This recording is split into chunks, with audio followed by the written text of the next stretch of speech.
What's going on, everybody? Welcome back to the pod. It is me, Kenny. I'm here with Spider, and only Spider. What's up, guys? Just the two of us. Unfortunately, I'm sure you're all going to be very saddened by this news, as we are. Justin is dead. We lost a real one today. We lost a real one. He died. He will not be coming back to the pod ever again. He's dead. Pour one out for Justin. I'm gonna get a picture of Justin's face like tattooed on my butt in memory. I'm gonna do it too. We can do it together. All right. F to pay respects. No, but seriously, Justin's not actually dead, unfortunately. I mean, thankfully. What? No, he's it's his mom's birthday this weekend, so he's not home. He's back down here on Long Island.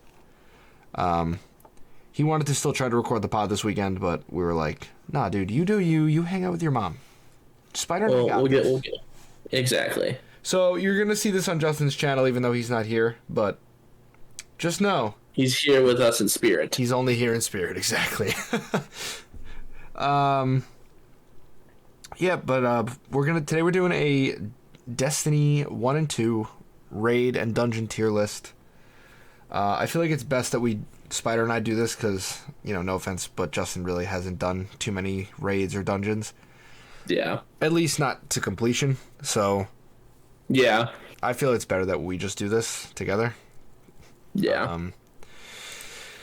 But quick note before we start, I mean, usually we like to talk a little bit before we start. Yep. I think we should talk about how this is episode 5 now. Yep. We've done 2 episodes related to gaming and 2 episodes that were more sports oriented. And you guys seem to really like the gaming videos and the tier lists. Surprise, surprise. Yep. We are all gaming channels. And you guys really not picking up on the sports stuff, unfortunately. Which is understandable. I mean, I get it. It's sort of a... Yeah, it's understandable. It's a little... Kind of sucks. Because we do like talking about sports, but... again, we do understand, so we're gonna try to push more of the gaming content, more tier lists and rankings and stuff like that. Yeah, I don't think that means we're gonna be done doing sports, but it's not gonna be as often. Right. Like I said, we do like to talk about sports, and it is our podcast channel, our podcast, and I think we still want to talk about sports, but we understand viewership and stuff like that. And you guys are enjoying sports stuff. So we're going to definitely be doing more gaming stuff going forward. Right. And again, like Spider said, that's not to say that, we'll never talk about anything sports related again, but it's just going to be heavily dialed back. That's all. Yeah. But yeah. If you guys have any ideas for potential topics, tier lists, gaming topics or whatever, be sure to all 3 of our channels, leave a comment or whatever. And, I think you said last episode, we look at the comments and all the feedback you guys give. Mm-hmm. And we take into account, which is why we're not doing as much sports stuff, because we see that the viewership is down. Right. So. Yeah, we literally talk about every comment. We discuss every comment. We discuss every episode. We discuss the analytics. We discuss everything about it because we want to make sure that we're putting out, stuff that you guys want to watch and listen to. So, yeah. Yeah, other than that, I mean, like Spider said, if you have any ideas, just leave them in the comments. Spider, you good to just get right into it? Yeah, let's get started. All right. So, I made this tier list. So I put all of the different pictures here. I see they don't have, you can see they don't have names. I wasn't going to do all that, but I know which is which here. I found a lot of different tier lists where I could not tell by the picture or the encounter that they were doing what raid or dungeon was which. So I made my own, and I have a list just in case I forget, but I have my own. So I guess just to read through them really quick, from left to right. We're starting with the first 4 D1 raids. We got Vault of Glass, Crota's End, King's Fall, and Wrath of the Machine. Yep. Then we're going into D2. By the way, this is all based on release date. Yep. So Next up, we're not also like we're not going to be talking about like D2 Vaulted Glass. This is solely D1 versions of all those raids. Besides Wrath, because that's not in D2 yet. Yet, hopefully it does come. Dude, I think that would bring so many people back to D2. Oh yeah, for sure. Like, oh my god, I don't know why they haven't done it yet. I know. I'm hoping this summer that might be the raid. That'd be sick. But anyway, continue. Then we got Leviathan, Eater of Worlds, Spire of Stars, Last Wish, The Shattered Throne, Scourge of the Past, Crown of Sorrow, Garden of Salvation, Pit of Heresy, Prophecy, Deepstone Crypt, Grasp of Avarice, Vow of the Disciple, Duality, Spire of the Watcher, Root of Nightmares, Ghost of the Deep, Warlord's Ruin, Salvation's Edge, Vesper's Host, and the new dungeon, Sundered Doctrine. Yep. So I think, Spider, if you want, maybe we could start the same way we did last time with the zombie map tier list and put some of the stuff in the did not play enough, did not finish. Yeah. You know, the section where we're not going to be able to rank them because neither of us played it enough to rank it. So yeah. So I think starting off right off the bat, Sundered Doctrine. Yeah. I feel we can. I feel it's. We I got feel to the second encounter. Yeah, I feel like either way, it's. I mean, at the time of recording this, it's only been out a week. Yeah. Right. I think about a week. Yeah, that sounds about right. I feel like it's a little too soon to rank this properly. I mean, we kind of did it with the Tomb, but the Tomb had been out for a little while at that point. It probably was out for like a month or so at that point. Yeah. Or no, probably like 2 weeks, but still. Yeah, it was out for a while. What else? I'm looking at what else. I never completed Leviathan, but okay. I did play it a little bit. The only ones I never really played were like the other versions, like Eater of Worlds, Spire of Stars. I never played those. Okay. But like again, like we could do like where if you've played them, you can rank them, and I'll just sit back, and vice versa. But like, yeah, that works. I think that's the Sundered is the only one where neither of us have finished it. Mm-hmm. Because like when we get into it, I actually never played Wrath of the Machine. Okay, well I did, so we'll leave that one. Yeah. Yeah, we'll leave that. But I think that's the only one that I'm looking here. I actually didn't play Crown of Sorrow. Okay, I didn't. Did you do Scourge? I did do Scourge. Okay, so I'm gonna put Crown of Sorrow in there because I didn't do Crown. Okay. You've done all the dungeons, right? Yes. Okay, so we can leave all of them because I haven't done Prophecy. Okay. I will say too, like for people aren't too upset about like Crown of Sorrow, I think we're not gonna like go full in depth because neither of us have played it, but I think we have both watched streams and like recaps of the raid. Yeah, and so we can just talk about, it was cool. We're not gonna rank it because personally neither of us have played it, but we could still sort of talk about it once we get up there. Yeah, no, definitely, because like again, I've seen completions, I've watched speed runs, I've watched like world's first completions on practically all of these. Mm-hmm. But like for example, like any of the Leviathan stuff, other than like Leviathan, like Eater of Worlds, Spire of Stars, like those two, and then you get like Scourge and Crown of Sorrow, like those two, I never did any of those four. Mm-hmm. But I have seen them be completed. Like I know. Yeah. I get the gist of I understand the raids, but I never did them myself, so I don't understand them on the physical level. But yeah, other than that, I think we've done everything else. Yeah. I think that looks about right.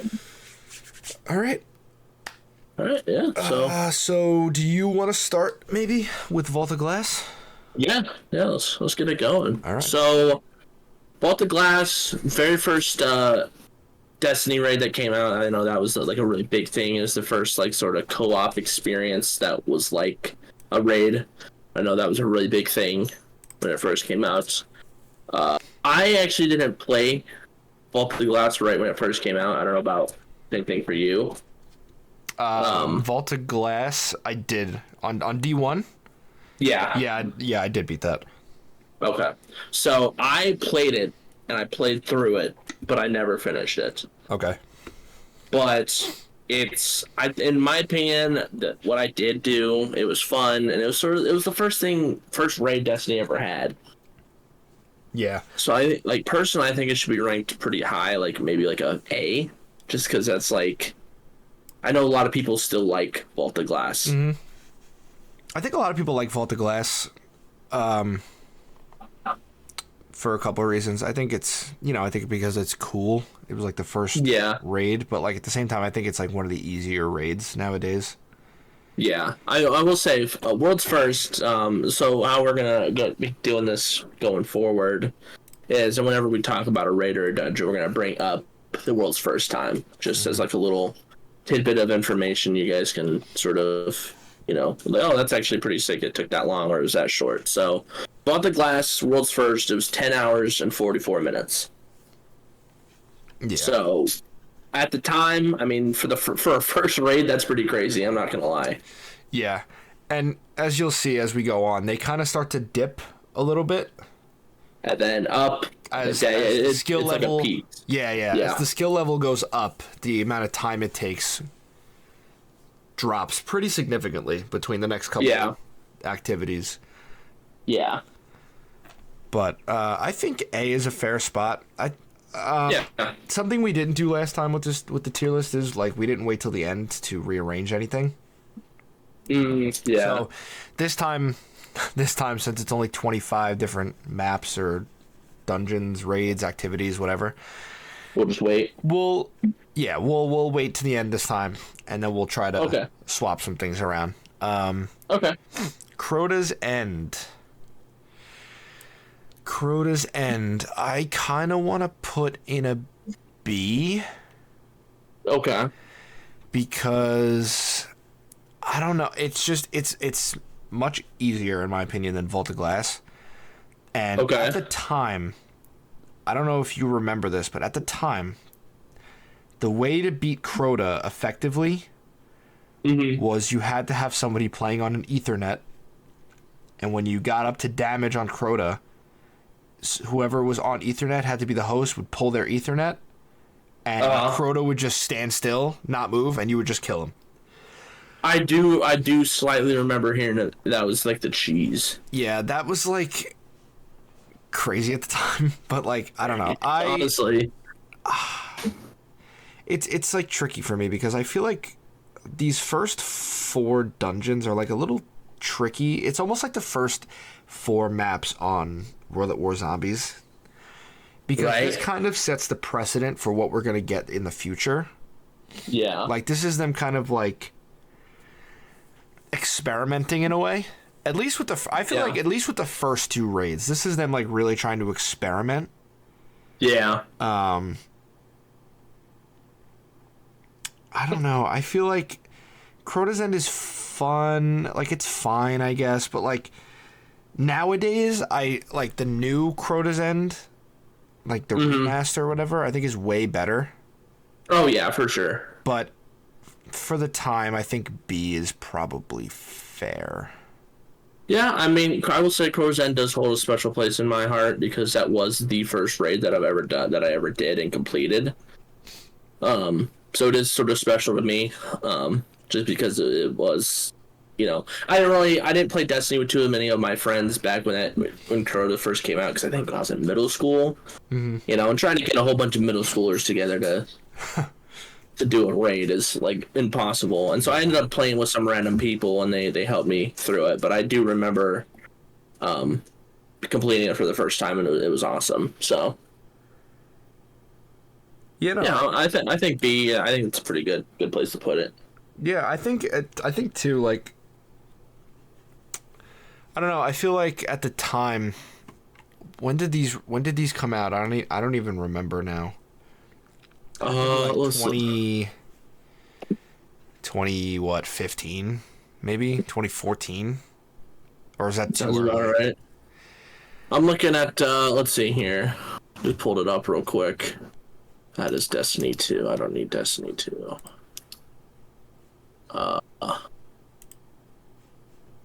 Destiny raids.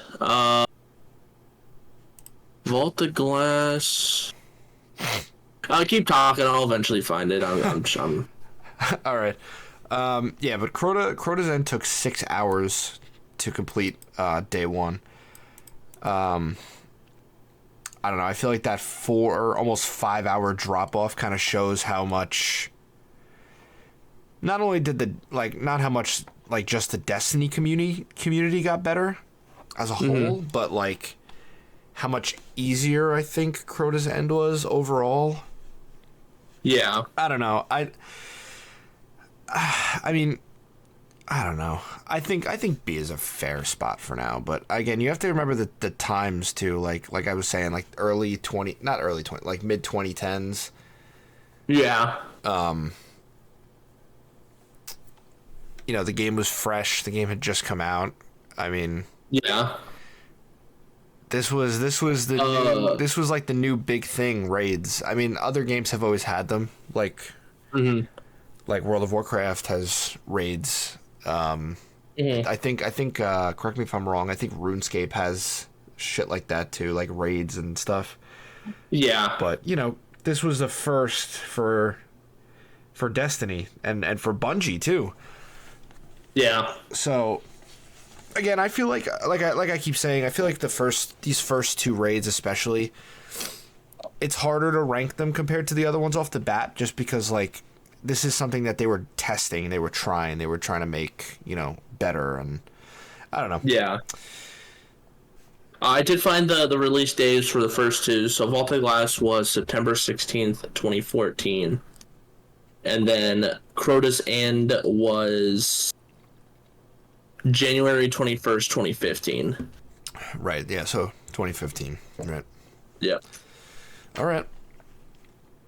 So, all right. You King's are up Fall. with King's Fall. So, King's Fall. I know. Oh, also too, I don't think we did did you say how fast it took for World's First? 6 hours, yeah. Okay. So King's Fall, that was 6 hours and 40 minutes, which looking back is kind of crazy because my recollection, that was actually a very difficult raid. Yeah. D1. So I mean, like, I guarantee you, if we pull up like the D2 version, I think it's probably way faster. I could be wrong about that, but I'll look now. Okay, so yeah, I think King's Fall. I don't know. I know when you think this could just be me. When you think of Destiny raids, normally maybe Crota, but in my opinion, when you think of Destiny raids, everyone I think sort of thinks of King's Fall, because I think that's when a lot of people came to Destiny, was when the Taken King came out. I know I did. That's when I really first started playing. Was when I played the beta for Destiny, but then I really came back around King's Fall and Taken King. Yeah. I was all right. So really quick, I did find the King's Fall normal. It took 2.5 hours. So yeah, okay. So you go from 6 hours and 40 minutes when it first came out in D1 to 2.5 hours. I mean, yeah. So I don't know. King's Fall. I think I'd probably also put it at B, just because I know it was well liked. I don't think it was too well liked, because I think there was some mechanics that people were questionable on, like off the top of my head, I'm thinking of the Wars. What is it? The Wizards, the War Singers or whatever. Yeah. The War Priest Singers or something like that. I know that encounter was not fun for people doing this. Yeah. So I never finished King's Fall, so I can't really like talk about, you know, the satisfaction of completing it, but I have gotten up to Oryx, the Oryx boss fight, and I could say, I mean, it was a fun raid. It was pretty difficult. It was fun. The encounters were all pretty self-explanatory, like once you looked up a guide and everything. And I just think it's, you know, it wasn't bad. Wasn't like a C or an F or a D or anything, but I think B is a good place to put it. I agree. Do you want that above Crota or below?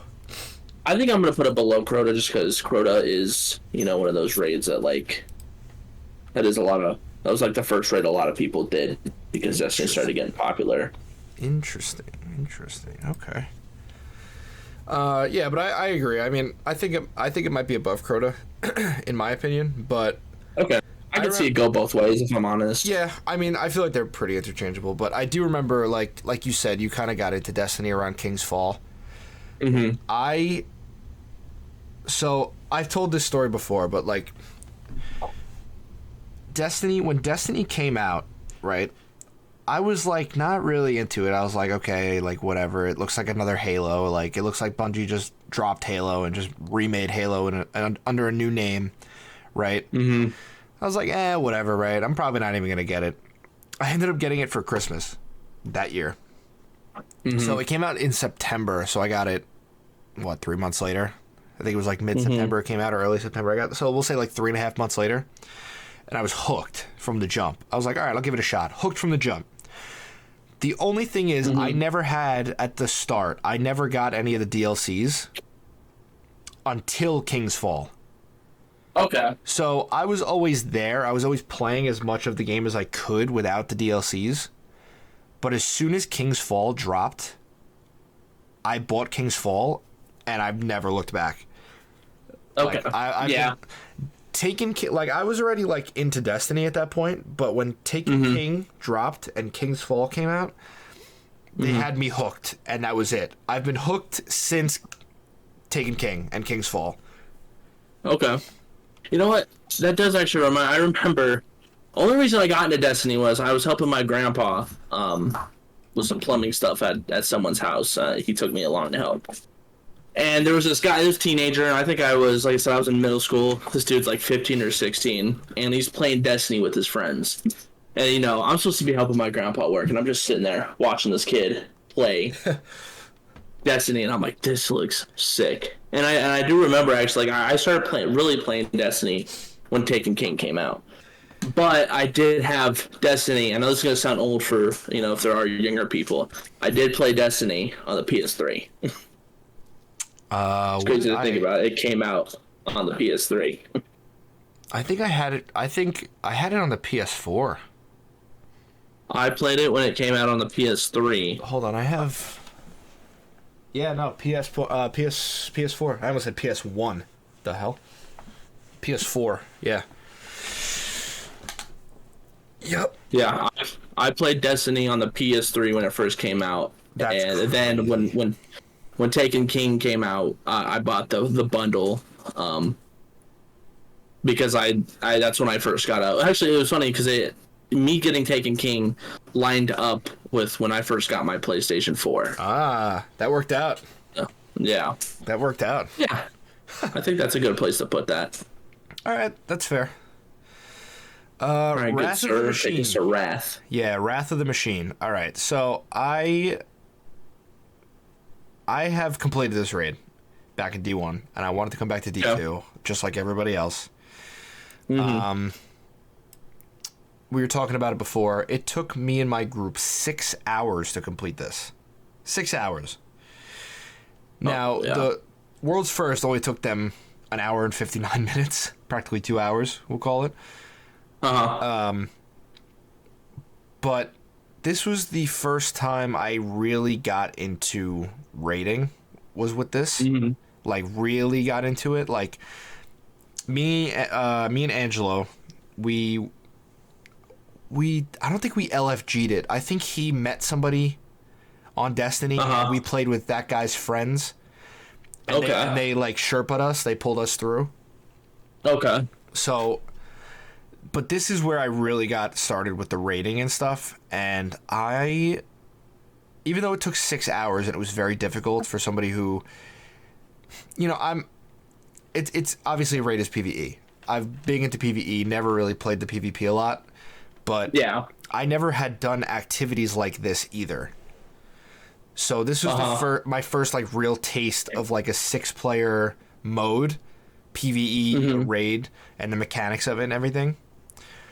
And I have to say, it was probably the most difficult but most fun thing that I've ever done on the game at the time. Before I went back to start doing those other raids and stuff, I'm gonna put it. I'm gonna put it in an A. Okay. But I don't know if I want it above or below Vault of Glass. So I know, like I said, I actually never even touched Wrath of the Machine, but I do know from watching videos on it. I do know. I don't remember if it was well liked when it first came out. I don't remember. That's actually a great question. I swear I heard people didn't like it, but then again, I feel like a lot of people look back on it as a good rate. So I don't know. It could be nostalgia. It could be like it was bad, but people look back on it as, oh, it was actually a fun raid. I don't know. I actually don't remember. I think what I remember most about this raid is the fact that I think around this time is when we first got the Outbreak. Yeah. We got Outbreak around this time. I don't remember if it was like a mission, like a story mission you get it, or like it was like a side quest that you would do, but this is around the time that Outbreak was released. And I remember doing the raid, I believe, with Outbreak, which made it a lot more fun because the whole thing is Siva themed. If you remember the whole Siva storyline in Iron Banner, or not Iron Banner. Was it Iron? Rise of Iron. Rise of Iron. Thank you. Yep. Yeah, but I don't know. I mean, at the time, I think nostalgia is playing with me a little bit. I mean, actually, not really, because like you said, I don't think a lot of people really liked it that much at first. Yeah. But I think like the nostalgia in the sense that like this was like the first raid that I really like sunk my teeth into and like really focused on. I think that's why I might be ranking it so high. So I'm gonna put it below. I'm gonna put it below Vault of Glass.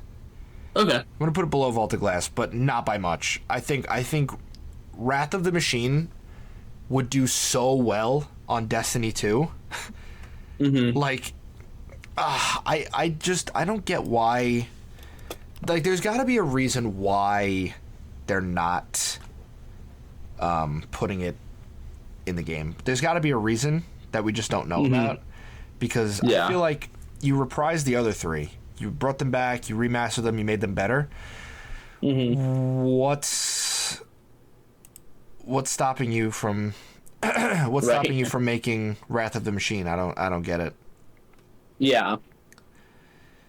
So yeah, I think that's a good spot for it, because like I know when I like looking at the rate, because I was a kid, I didn't have my own money to like buy DLC and stuff. And, when you're a kid, what would you rather have? A brand new game or a DLC?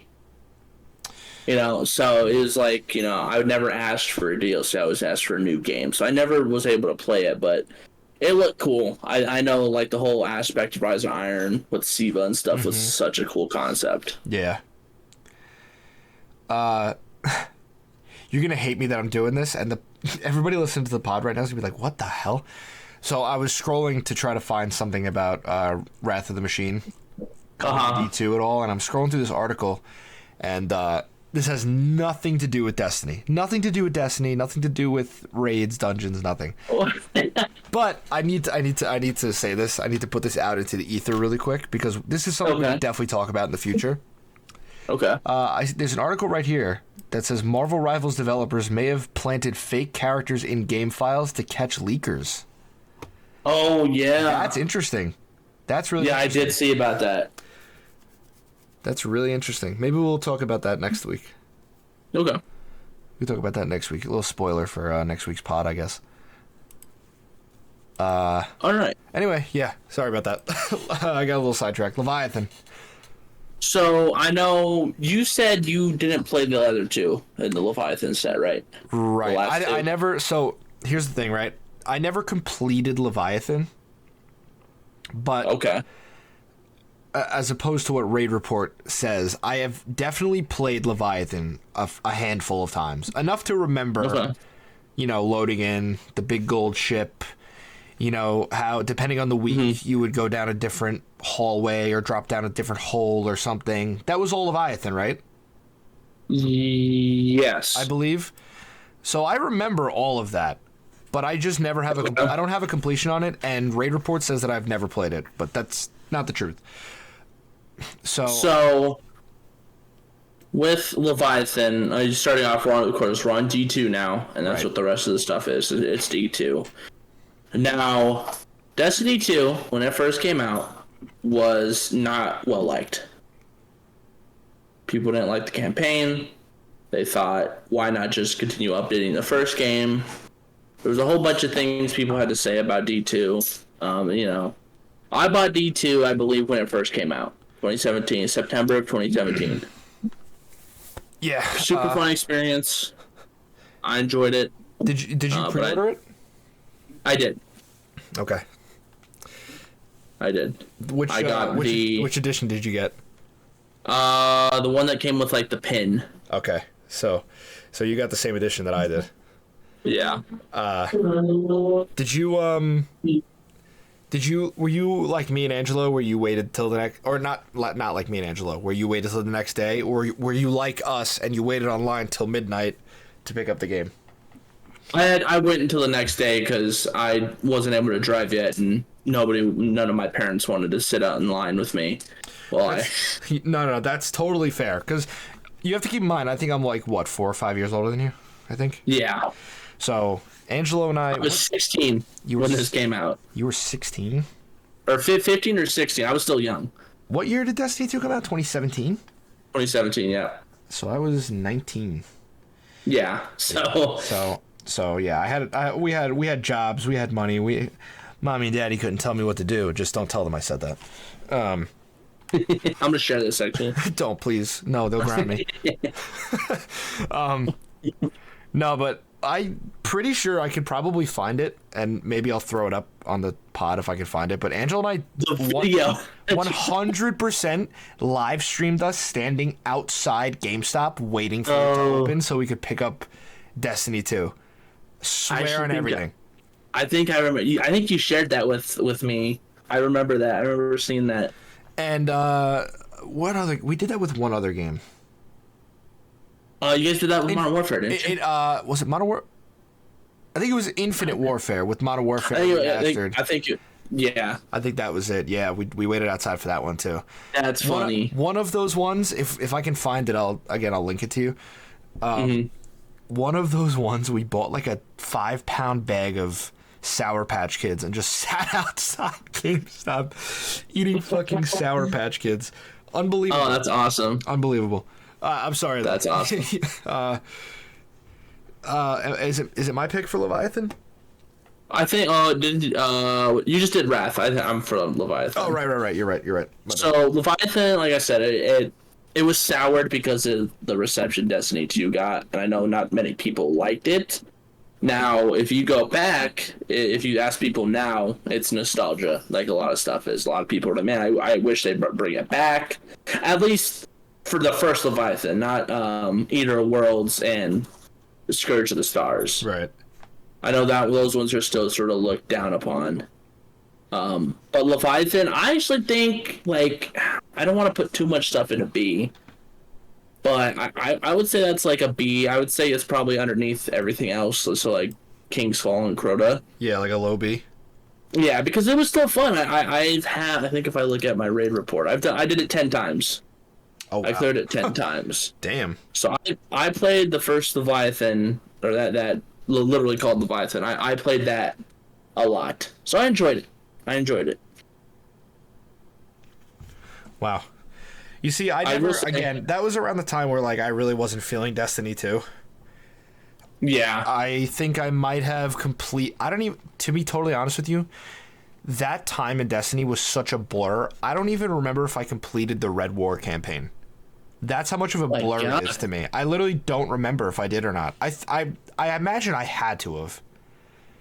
But I couldn't tell you how it ends. I only remember like the first scene where the tower's destroyed. You lose the light and you get kicked off the ship, like Gaul and everything. Mm-hmm. And they have the speaker. Yep. And they kill the speaker. That's all I remember. I don't remember anything else. So, Leviathan, The last time I even played Leviathan, of course, it got sunsetted.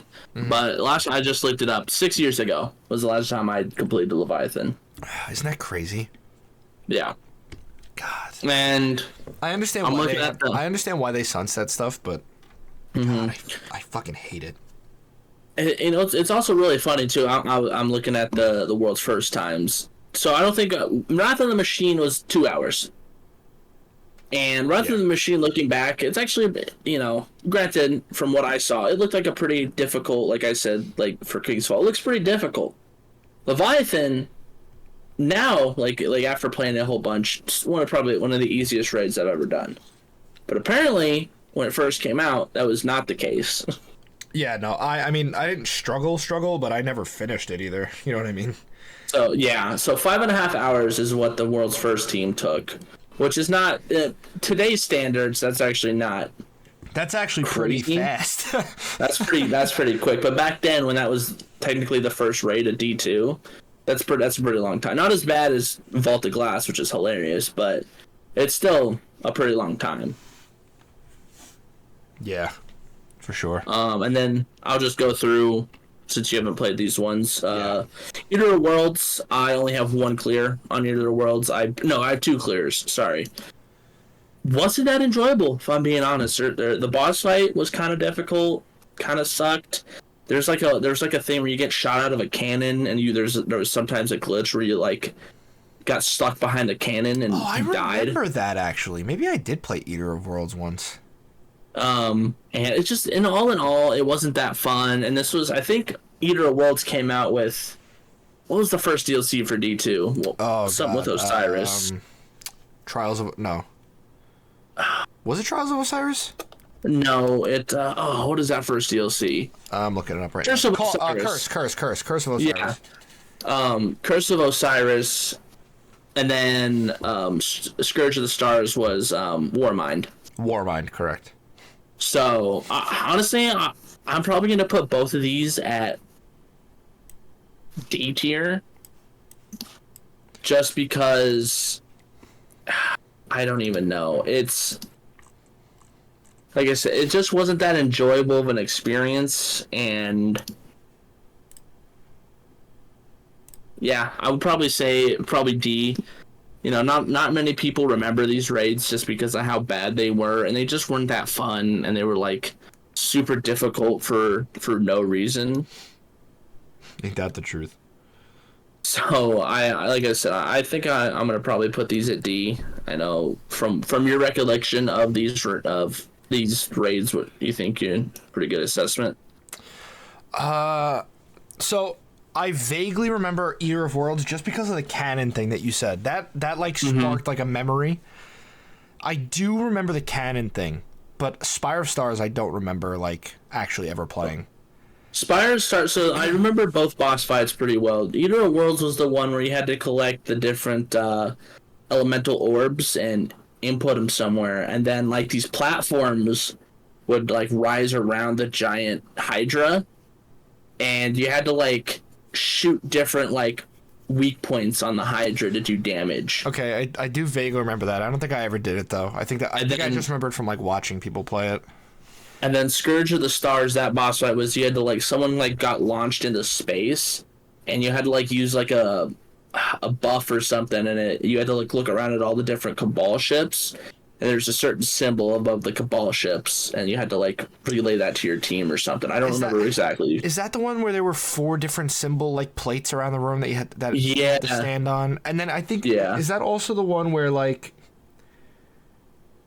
I don't remember how many people, we'll say maybe like 2 or 3 people would get teleported like on the outside, and you had to run through certain, like you had almost like a track around the outside with different rings that you had to jump through. That was Leviathan. Oh, that one was Leviathan? Okay. Yeah. Okay. But yeah, Scourge of Stars, it wasn't memorable. It wasn't that fun, so I'm probably just going to put them both at D. That's fair. They're interchangeable on where they go on D. Eater of Worlds took an hour and 37 to complete. Yeah. And then Spire of Stars, which didn't come out that much later, I believe. I believe it was It had to only be a couple months later, Three, right? 4 months? Yeah, 3-4 months, I think. That took 6 hours and 35 minutes. So a Longer little than 5 hours longer than 5 hours longer than Eater of Worlds, and an hour longer than Leviathan. Crazy. Which looking back, I don't remember every single encounter in Scourge, but that I will say that final boss, no need for it to be that hard. Because I have one clear of Spire, and it was not. It took me 3 hours to get it done. Wow. Which is still good compared to World's First, but like normally when a raid comes out and then you do it yourself, there's guides and you usually know how to do it, so it doesn't take nearly as long. But this took me almost half that time, and I had a guide. That's crazy.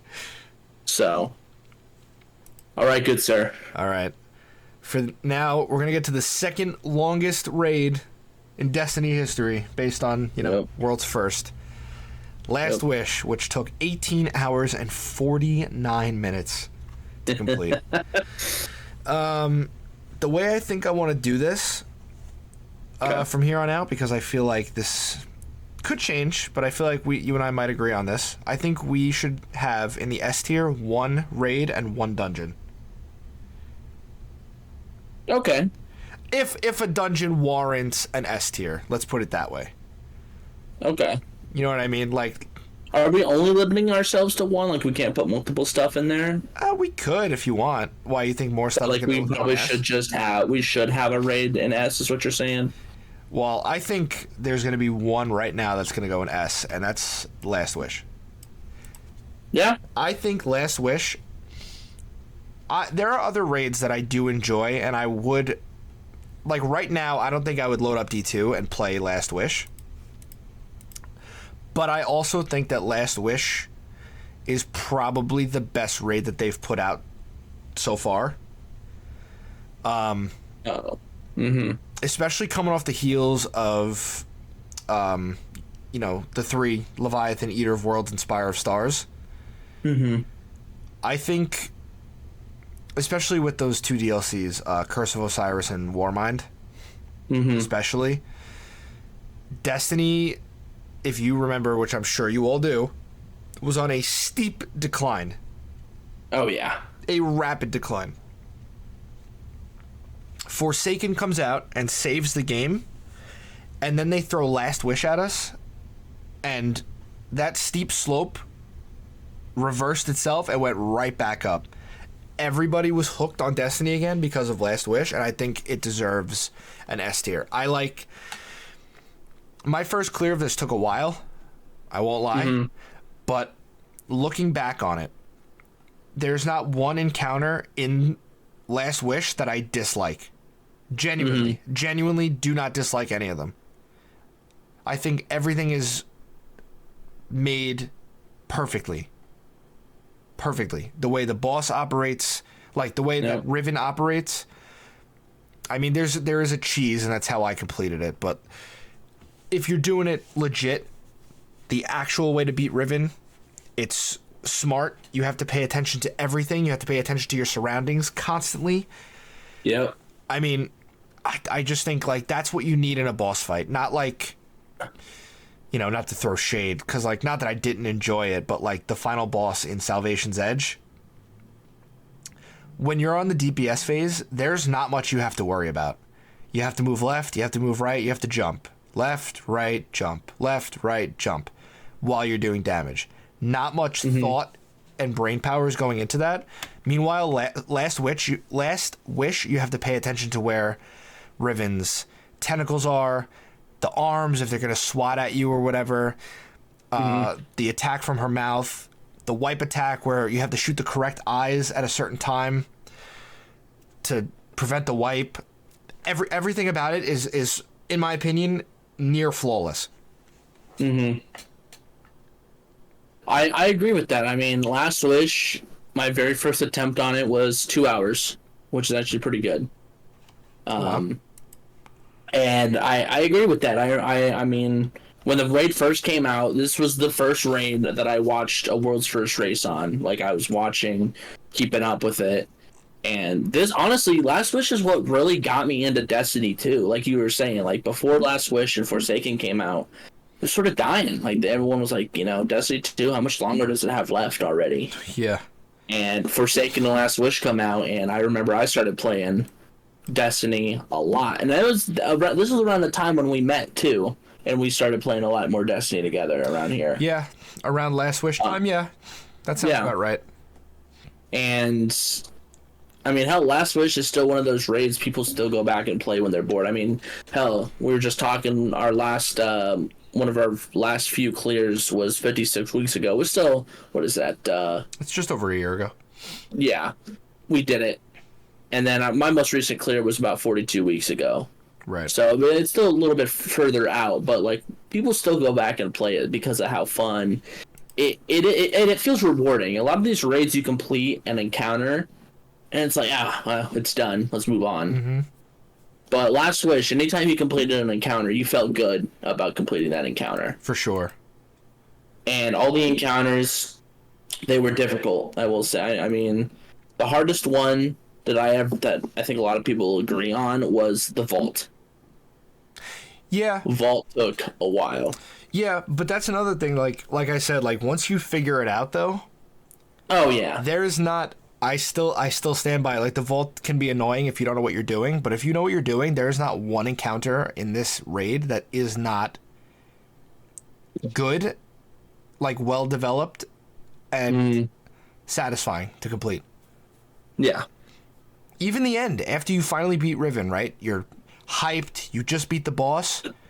Oh. You jump in her mouth, and you're not done yet. Now you have to. What is it? Her heart or something, right? Yeah, you gotta juggle the heart. You gotta juggle the heart. Like, and that's another encounter. And that's a whole other encounter after the final boss. Like oh my god, they cooked. They absolutely cooked with this raid. I got really into Destiny because of Last Wish. So yeah, I think that's a pretty good assumption that it belongs in S. All right, I'm glad we could agree on that. Yeah. All right. You want to take Shattered Throne? Yeah. We are now on our first ever dungeon in Destiny history, right here. Mm-hmm. Shattered Throne. I honestly let me pull up the dungeon tracker here. So Shattered Throne, I completed it when it first came out. It looks like. Oh wow. Really? Actually, no, just kidding. I did not. I don't have any of the badges. Okay. But it took me 43 minutes as my first clear. Wow. And World's First was 54 minutes. Which, again, we are now on a dungeon, so I think that's the fastest. No, yeah. That's the fastest dungeon, I think, right?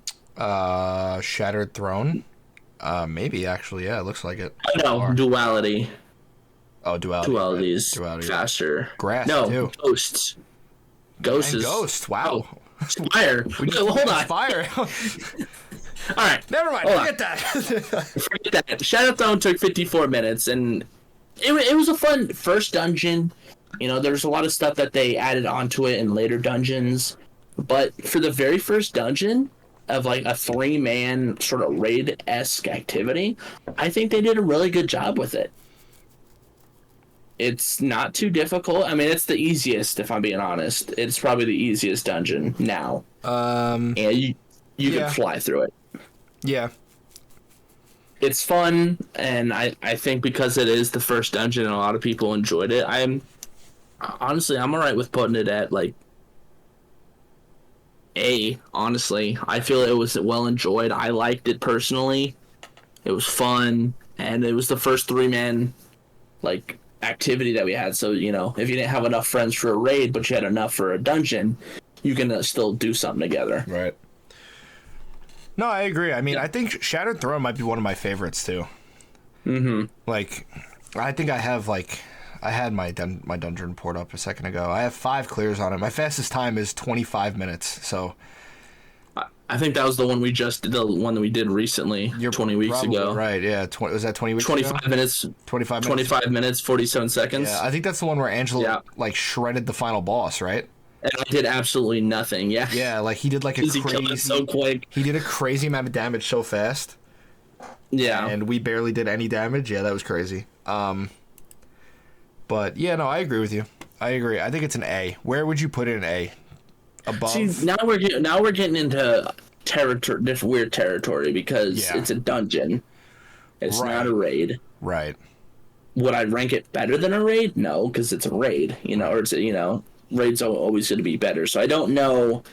It's kind of hard to rank these together, but I think I'll probably put it above Wrath, but below Vault. Okay. I think that's probably exactly where I would put it. Okay. So just because, it's a lot of people, first dungeon, it was super fun, and I just think it was an experience a lot of people remember about Shattered Throne. So it's the first dungeon. It's something cool. Because I remember, too, when this first came out, you couldn't just select it on the map. You had to, find it. You had to, explore the Dreaming City. I actually do remember that. And you had to, every week it changed where the location was. Yep. And that's also how you got, was it Wish Ender, the bow? Yes. There was that whole... The whole Wish Ender quest, yep. Wasn't that the first exotic quest in Destiny? You might be right about that, actually. 2? At least in 2? I think that was the first one. You might be right. I could be wrong. No, that actually does sound right. That sounds about right. But yeah, it's just a fun experience, so... I agree. Do you want to take Scourge? Because I never did that one. Yeah. Scourge took an hour, 47 minutes, which, looking back, that's about right. Probably one of the more easier... Granted, Scourge, I think this was around the time when we were getting smaller raids, like Leviathan, because I think they were trying to go back to that Leviathan way of things, make it like a sort of a smaller, compact raid. And... I know Scourge probably has one of the more favorited raid exotics, the Anarchy. Yes. A lot of people still use it because of how good it is. I did do Scourge. I never finished it, but I did do it. It was... I don't know how to really put this. It was something. It was different. I don't know. Do you think it belongs more in did not play, did not finish, or? Yeah, I mean, just because like I said, I got up to the boss fight, but I only played it once. I never played Scourge again, and of course, I can't even go back to really try it because it got sunsetted. I think that's the worst part about all this is I would love to go back and try Leviathan again, Eater of Worlds, Spire of Stars, Scourge, Crown of Stars. I would love to go back to all those. But you literally can't. That's so upsetting. You literally can't even go back. So, it was fun. I remember there was that whole aspect of, a sparrow race in the tunnels where you had to, run away from a giant, was it a giant servitor or something like that? And then you had... And then this was actually the first raid that introduced the Briggs. Because the boss was a Brig. Yeah, you're right. I was going to say the final boss was a Brig. So that was really cool, but yeah, I played it once and didn't even finish it, so I can't really give it the most attention it deserves. That's fair, I guess. I can't rank like I said before, that was around the time where I really wasn't. Last Wish was out, but Scourge and Crown is when it started to kind of fall off again, in my opinion. Yeah. And then Garden of Salvation was when it kind of started to pick back up again. Yep. If you want, you can do you want to do Goss instead? I was going to say Crown, because I know it said Crown, 4 hours, 40 minutes, and I think this, like you were saying, this is around the time, especially for me, I don't know about you, but I have a Destiny cycle. I play for a very long time, and then I don't touch the game for a very long time. And then I play for a very long time. That Scourge and Crown, and even Garden, honestly, I'm going to be completely honest, I eventually did Pit, Garden, and stuff like that, but for the longest time, when Shadowkeep? When Shadowkeep first came out, I actually never played it. I also did not play it. I came back to it later. Yeah, I stopped playing Destiny when Scourge came out because that was Black Armory. Scourge came out Yes. when Black Armory came out. Yeah, that's right. And then I stopped playing, and the entirety of Black Armory, the last 2 seasons of Forsaken, and the entirety of Shadowkeep and that seasons, like Season of the Arrival and all that stuff, never played it until later. When it was free, right? Yeah, and then I bought it, and then I went back and did the campaign and everything, like, way later. So Yeah. I think I've done it on my Titan, I think. Okay. The campaign, but I never did it like on any other character. Like you've seen, I play Warlock like 90 out of 100% of the time now. Yeah. But yeah, I think I think I was playing with you, and I just started getting back into Shadowkeep. Yeah. Like That sounds a about couple right. months ago. Like Yeah. I don't know. I mean, again, I feel like Shadowkeep, that was another. I don't think Shadowkeep was bad. I just think it was like one of those dark times for Destiny. It was. 'Cause I honestly feel like a lot of people weren't playing Destiny at all. Not just me. I feel like that was sort of like a down year, in all honesty. Yeah. But going back to the raids, Guardian of Salvation, I think it was pretty fun. I mean, I'm gonna rank it low just because it sort of felt like they didn't put too much time into it, if that makes sense. Yeah. I felt like they sort of just were like, okay, well, we need a new raid, we need something new because people are starting to, Like a not filler. play our game again. Yeah, and then they gave us Garden, and it is a good raid. It's fun. There's a lot of mechanics that you need to like work with your team on, but there's also a lot of mechanics that don't get explained even when you watch guides. Yeah. For example, I remember we were doing this right before Final Shape came out, right? Last year, like a year ago, I think. We tried to do Garden. Yeah, I would say probably about a year, yeah. We tried to do Garden with a couple of my buddies, and the final encounter, it was just so confusing. Like, no one really has an understanding. Yeah. Unless we're just stupid. No, which well, could be we're very definitely much the stupid. case. We're definitely stupid. But no, I agree. I think it's just one of those encounters that's just kind of difficult to get a grasp on unless you have to just do it over and over and over again until it makes sense. Yeah. I feel like that's the kind of encounter Yeah. that is. So, Garden of Salvation took 6 hours. That's pretty on par with the last couple of raids and stuff that it came out. Yeah. But I think C. It's not as good as Leviathan and the last couple of the D1 raids, but it's not as bad as like Scourge and stuff. Okay. Or Spire and whatnot. All right, I think that's fair. I would probably also put it at C. I mean, I don't know. Like, again, I think it's a filler. I think it's kind of a filler raid. I don't think it's a bad raid. I think B and C is like middle of the road. Like, Yeah. They're not bad, but they're not like overwhelmingly great or anything. But no, I think C is valid.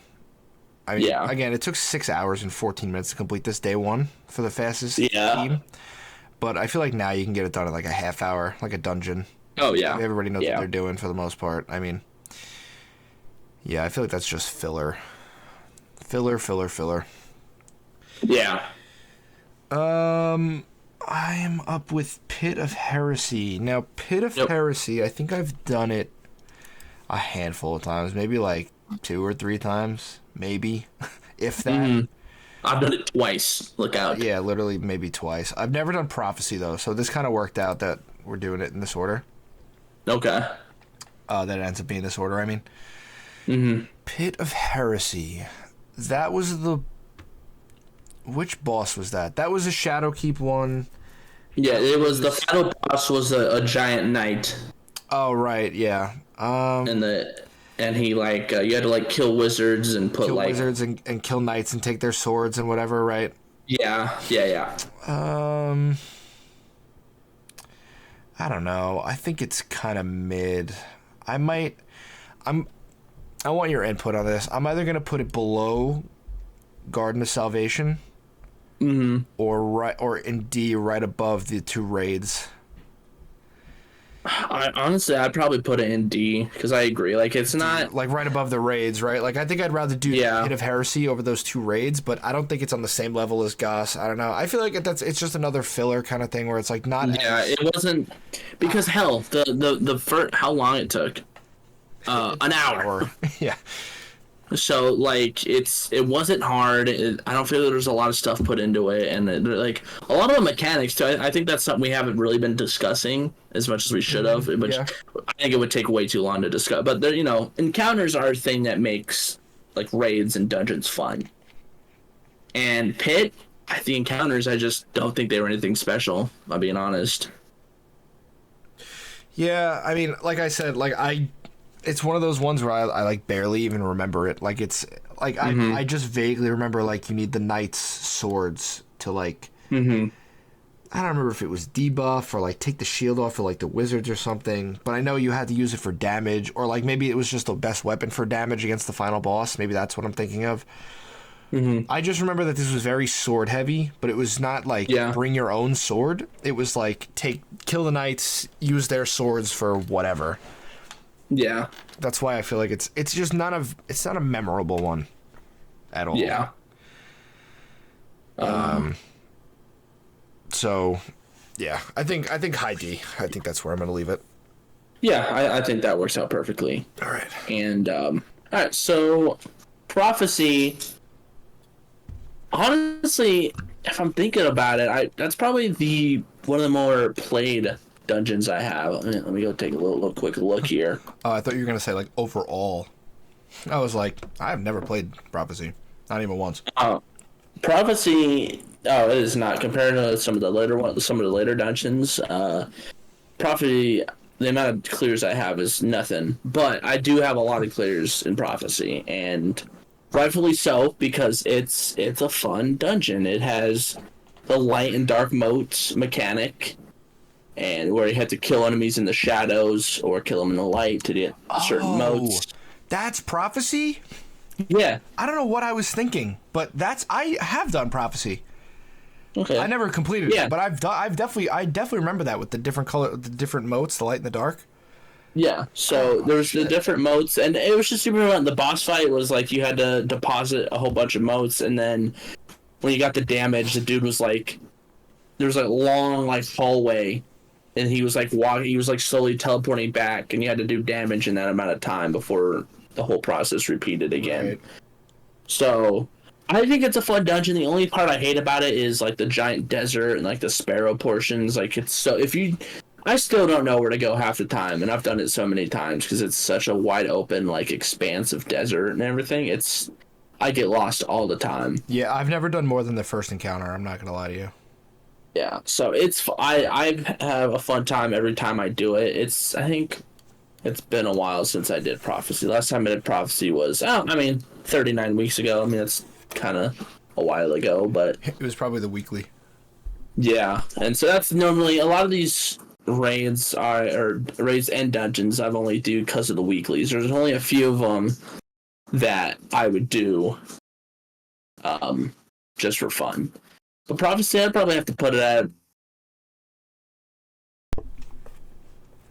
I don't know, I think probably B. I'd probably put it above Leviathan. Okay.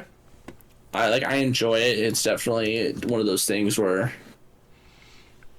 it's also just cool because it's like the first sort of like lore we get related to the 9 and stuff. Right.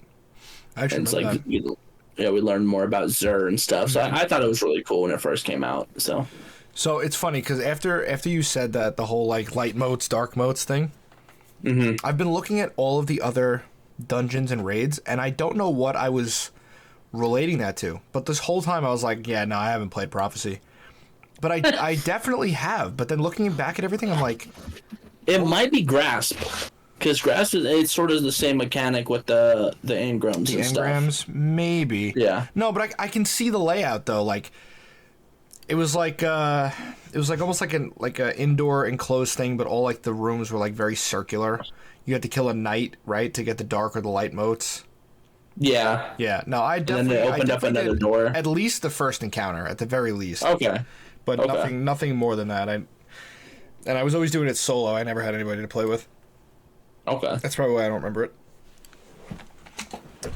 Deep Stone Crypt. Where to begin?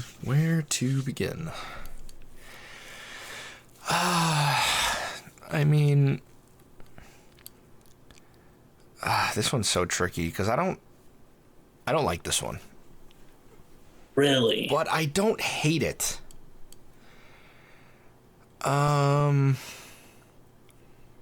This is one of the more, I think, annoying raids. This is one of those raids that I feel like if not every single person is on the same page, you're not going to get this one done. That is the exact problem that we had every time we tried to do this with. Again, I'm not trying to throw shade at anybody, but like the group of people that we had was, when we tried to do it, was me and you, Justin, Angelo, Noah, and who would our sixth have been? It wouldn't have been Anthony yet. Anthony at that point, no. Who was our sixth at that point? It wasn't Matt. You know, the one who usually carries us? Yeah. Destiny he wasn't Legend. playing with us yet. I don't think he was playing with us yet. I don't remember who our sixth... Oh, it might have been Tori. It was. It might have been Tori. Tori might have been our sixth. It was. Yeah. She was. Yeah, so not throwing shade at any of them, but I just remember, I guarantee you we can go back and look at the streams too. We're never ever too serious about it, or not enough of us were serious about trying to finish it. It was just always like, oh, we're doing a raid, we're having fun. We weren't having fun though. But then it would hit the point where we weren't having fun, and then nobody was having fun, and we would all just be mad at each other, and then we wouldn't do it. Because I'm looking at, because I've attempted Deep Stone 5 times. I've completed it 3. Wow. The 2 times that I haven't completed it were both times that we've tried to do it.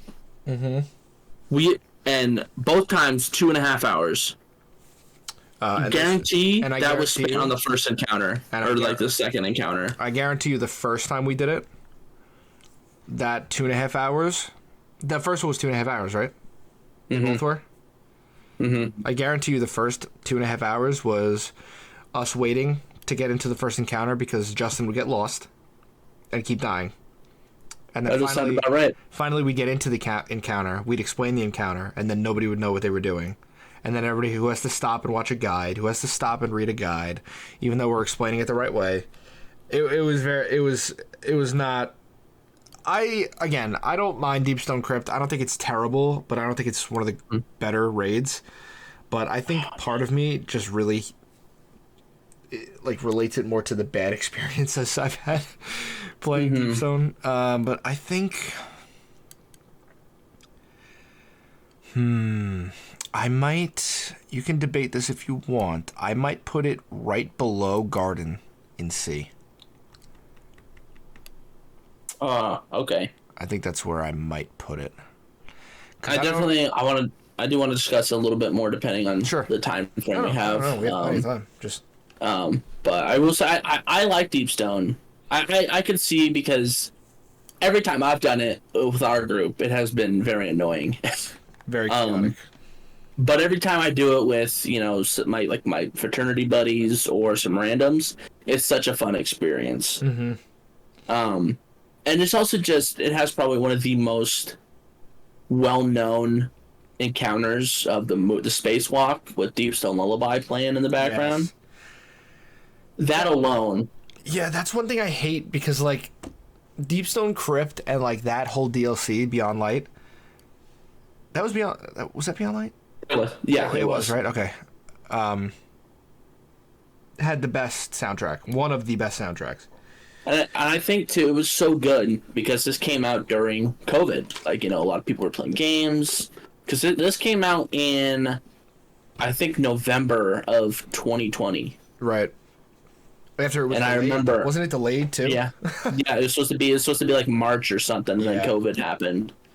So then it came out in November of 2020, and I remember multiple times when like, so especially since I ended up coming home from school really early because of COVID, and I ended up coming home like started November, and I remember we played Deep Stone like almost every other day or like every weekend. Every weekend at the very least, yeah. Not Deep Stone, but like the Beyond Light. Yeah, Beyond Light. Believe it or not, funny enough, Beyond Light is what got me back into Destiny, even though it really wasn't that great of an expansion comparatively. It did too, honestly. I believe it got me. I think it was partially because of COVID. Yeah, but still, I mean, the point stands. Like, it definitely got me back into Destiny at the time with the whole the new subclass. Yeah. You know, new weapons, new abilities, stasis, yeah. But I don't know if. I mean, again, we can come back. We can revisit it, in like, you know, when we're done with the rest of these maps or raids, dungeons. Wait, so you haven't even completed it, right? No, I've never completed it, but I do know what to do, and I do know how it ends. Like, I know who you fight, like the boss fight and stuff. Okay. I know how to do the boss fight. I've seen people do it 1,000 times. I just never have done it myself, unfortunately. Okay. Granted, you know, I will say this too. We're not putting it in here because it's a weird category, but Pantheon technically is a raid. Yeah. But it's just a whole bunch of encounters in one sitting type thing from different raids. Right. And I think I still love Deep Stone. I would put a little bit higher. Well, we could talk about that later. But I think maybe I'm just putting it a little bit higher because I played a lot of Pantheon when it came out. Mm-hmm. And I always did the first one because it was the easiest to get good loot in. And the final boss of that was the final encounter, or the semi-final encounter at Deep Stone with 8 tracks. Right. And the clones. That's the one I think that's where I think we never got past what we did with our group. Yeah. I think that's the furthest we've gotten. Yeah. Which is unfortunate. So Pantheon, but yeah, I remember when we were doing Pantheon, like with our group, and I was so hyped to get the one encounter from Vow with the Caretaker. The Caretaker, yeah. Because I don't want to spoil too much because it is one of the next raid that I get to do on this list. Mm-hmm. But I think Vow is another one of those great raids that is so underrated and underappreciated. I think Caretaker is one of the best, like, boss fights. Like encounters? Encounters, yeah. Dude, yeah, it's fun. Like, if you have a team that's competent, it's such a good encounter. Yeah, but we'll talk about that later. But for now, I'm going to leave Deep Stone in C, and we can move it later. Okay. You are up with Grasp of Avarice. With Grasp, I don't know if it's S. I'm going to say that right now. I don't know if it's S. It's close. Because I love Grasp. I don't know, depending, because when it came out, when it was just one of those things where Destiny was slowly starting to decline again, and then they released Grasp, and it brought everyone back. But the entirety of Grasp is just, in my opinion, a fun dungeon. I mean, the first encounter with the giant ogre and like depositing the engrams into the crystal and then doing damage, and then the Sparrow like bomb defusal step, which was pretty difficult and still kind of is for me, but it's fun. And just all in all, like the final boss, it was difficult, but it wasn't, because like you were saying, I think it was for which one of these? Oh, Last Wish, of how, like a boss fight or something, you have to worry about multiple things.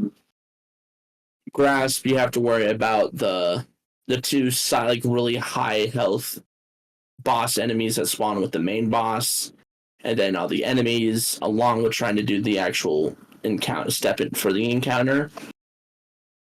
I enjoyed it. I honestly would put Grasp probably above Shattered Throne.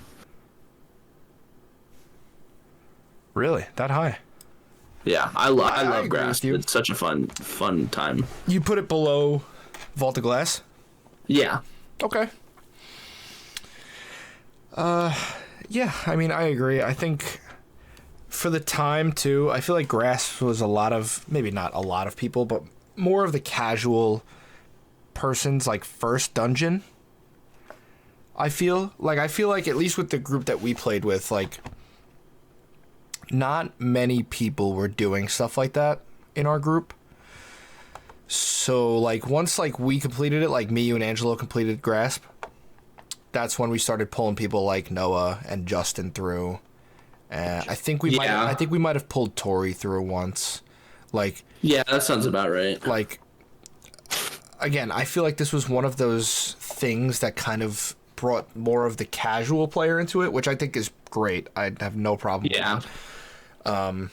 So yeah, I have nothing but fond memories of Grasp, except for the final boss. You don't like the final boss? I didn't like it. I feel like maybe my opinion has changed on it now, like if I play it now. But I remember at the time, like, I feel like you would bank so many engrams, and the whole time you're trying to bank them, because, like, you have to stand in the middle with a crystal, and you're just getting beamed by everything in every direction, and you're trying to kill ads and stuff while you're banking so you don't die, and then all of a sudden it's damage. So now you have to turn your attention back to the boss. You lose a couple seconds of damage. Maybe you didn't deposit enough to get a full damage phase, so you don't do as much damage as you'd like to. Yeah. I think the final boss kind of sucks for Grasp, but I do still think it's probably better than Shadowed Throne. Dungeon-wise. So I could agree with that placement. And then, of course, Galahorn. I mean, what else do you need to say? Galahorn, too, I know. As soon as I heard that Galahorn was like the exotic that you get from that, I was all in. Yeah, dude. I was all in. All right, sir. It's all you. Oh, baby. Vow of the Disciple. So this was the one raid that I wanted to complete so badly that I stayed up on the last night that you can complete it to get the raid jacket. I stayed up till 3:30 in the morning. Played for about... God, what time did we start playing that night? Probably played for about 7 or 8 hours. Because we couldn't do it. Yeah. Our group couldn't do it. And I was like, I'm not getting off until I get this done. Because I know how to do this. I know I can get it done. So I LFG'd the rest of the night until I found people who knew what they were doing. And completed it. And I have to say, as annoying as this raid can be, especially, I think it's the third encounter. Is that the one with the artifacts? With the artifacts, yeah. Yeah. Other than the third encounter, I find this raid to be one of the most entertaining raids in this game. The boss fight is fun. Rolk is one of the best final bosses that we've had. I was gonna say Rolk is probably one of the best bosses I've ever final boss. He's so fun. He has to be one of the most fun, if not the most fun boss fight in this game. Yeah, for sure. I think I'm gonna put it the highest point of A. Really? Yeah, I think it's better than Vault of Glass. I think it's better than Grasp, Shattered Throne, Wrath of the Machine. I think it's better than all of them. Okay. You might be able to convince me to swap it with Vogue, but as crazy as it sounds, I think they absolutely cooked with Vow of the Disciple, and it got me nothing but hyped for the future, which only let me down. But, like, you have to remember the time, too. Witch Queen had just come out, arguably the best DLC since Taken King.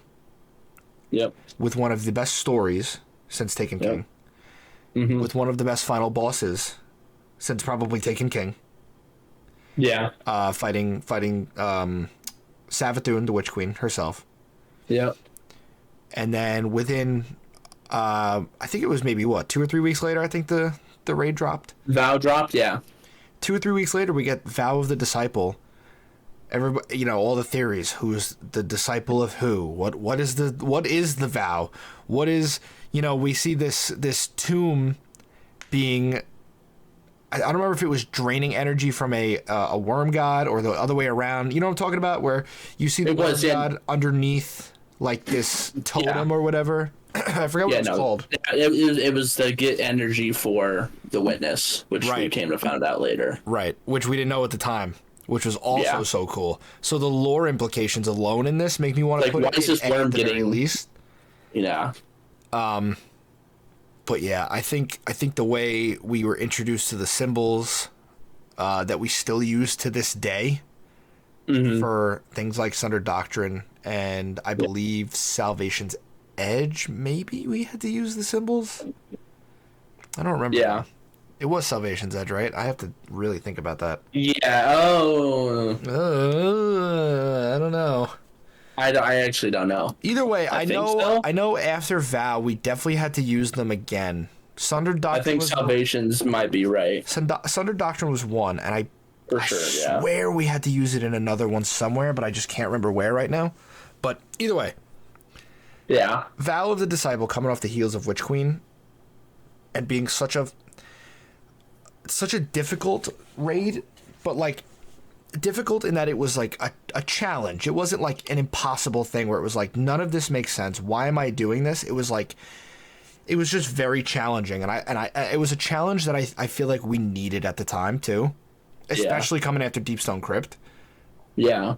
Like I feel like that was what we needed, and I think at minimum at least A tier, somewhere at A tier, I think is where it has to stay. Yeah, no, for sure. I've gotten up to the final boss fight, not only in the actual raid but in Pantheon as well, doing the Rolks one.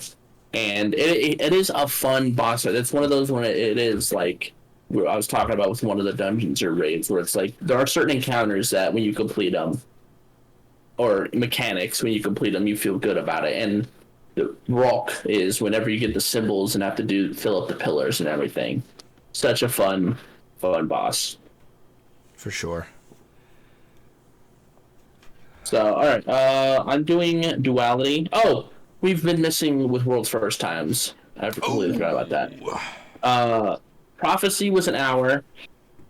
Deepstone was 5.5 hours, which I don't know how that's even possible. I feel like Deepstone was actually pretty... I still take about 3 hours to do Deepstone. So, Grasp was 51 minutes, and Vow, we're starting to get into... I think, what is this, the third longest? It's definitely one of the longest raids, yeah. Vow was 7 hours and 14 minutes, which, if you look at maybe not the first two encounters, maybe Caretaker, but I know the ones that probably took people the most was the Artifact and Rolk, for sure. For sure. Absolutely. All right, Duality, World's First was 51 minutes, and if I'm being honest, this is probably going to be the first F on this list. Wow. I do not like Duality.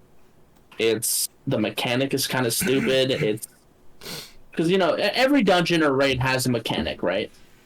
But they play it in with other mechanics where it's sort of, different things get used, and it's not just one mechanic. Duality, it's the stupid bells. You use the bells so many times, and that's all you do. There's no other, you're going to do this and then. It's literally just the bells. And then the boss fight is super confusing, like the final boss with Keitel, and it's just damage is kind of stupid. There's so many ads in the final boss room too. It makes surviving and doing damage almost impossible. Yeah. And it's not fun. I think I've done Duality 3 times, and it's taken me hour and a half, 2 hours. It's just not a fun experience. I agree. I mean, it's... I don't know. I feel like if you understand how the bells work, it's not that bad. Not saying you don't understand it, but if you go into it totally blind, none of it will make sense to you.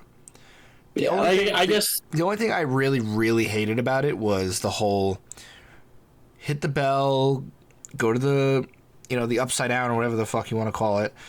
Yeah. To get a flag, and then run that flag all the way around to a bell to come back, and then place that flag somewhere, and then kill ads, and then do it all over again. Yeah. I don't know. It was very repetitive and very fetch questy. Yeah. that might be why I didn't like it so much. I also think too, this is probably one of the dungeons where a majority of the dungeon is spent traversing. Yes, for sure. It's such a long raid or dungeon because, like, from encounter 1 to encounter 2, there's a huge traversal encounter, and then the same thing from 2 to 3 and so on. It's annoying. I don't want to spend a majority of a dungeon doing just traversing an area. It's stupid. Yeah. Which is funny because one of the next encounters is the exact same way, and I'm going to rank that dungeon so much higher because I think that's me. Which one? The next one? No. Actually, the next one also is sort of the same thing. A lot of these dungeons are just long traversal periods.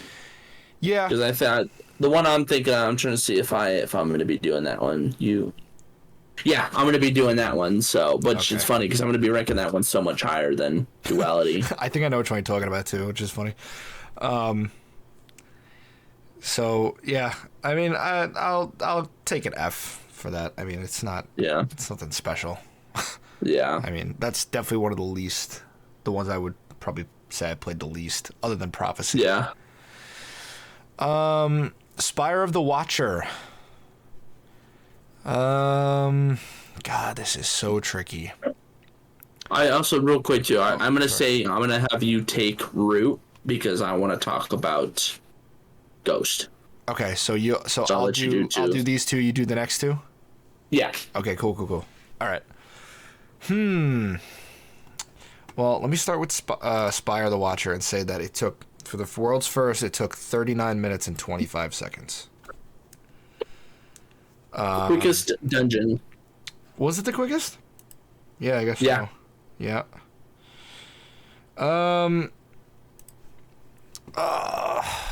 You might think I'm crazy. I can't tell where I want to put it. I kind of want to put it in B. But I'm not sure where. I mean, I would say it's pretty high up on B in my opinion. I really like Spire. It's a fun dungeon. Part of me really wants to put it like the highest part of B. I mean, but is it really better than Crota and King's Fall? I don't know. I don't think so. I mean, personally for me, I have 14 clears on Spire. I think I have like maybe 10 and a solo clear on Spire. Yeah, so I don't know. It is probably one of the best dungeons we've had. I wish. It's so hard because like we have Grasp and Shattered Throne in A. Yeah. Because if we're talking just dungeons, I honestly think Spire is better than those dungeons. Yeah, I'm thinking that too. I don't know. But I don't think it's better than Vault of Glass. I think I'd rather play Vault of Glass than Spire. I'd much rather do Vault than Spire, but I'd much rather do Spire than... So maybe I'll put it right there, right in between Vault and Grasp. Okay, yeah. I know that a lot of people are probably going to hate that because it is kind of basic. I feel like a lot of people hate the simplicity of it. But I think the Arctician stuff, connecting the nodes, connecting the circuits, I think that shit is cool. I think it's fun. Yeah, it really is. The Harpy boss. The Harpy boss can be annoying, but that's about it. It can just be like annoying at times, not like difficult or anything. Like I feel like the damage phase is pretty good. I feel like you get a pretty decent amount of time to do the damage phase. Yeah. The only thing that is like kind of annoying, like difficult annoying, is the final boss. Mm-hmm. Because he just constantly follows you around, and the way he tracks you, and the way he does a shit ton of damage. Oh yeah, if you get stepped on him, good luck, goodbye. Yeah. But all in all, I don't think it's a difficult dungeon, and I don't want to rank it so high because it's not difficult. I'm ranking it so high because I think it's just good. Like I think it might end up being the second best dungeon we have on here, if not the first. Yeah. Looking at the rest of the dungeons, it might end up being the second best. Yeah. Yeah, but I mean, I think the Arctician stuff, connecting all the nodes and completing the circuits and stuff, was a nice little change of pace from other dungeons.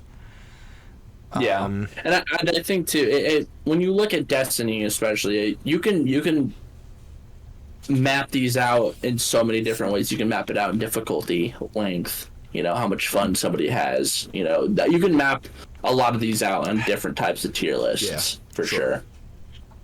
For sure. But yeah, I think I'm gonna stick with A. Okay. Yeah, I agree with that. I'm gonna take Root of Nightmares too, right? Yeah. Okay. So, Root of Nightmares. This is another tricky one. Because this one was finished, I believe this was the fastest raid completion, right? 2 hours and 25 minutes. I think that's definitely going to be the fastest.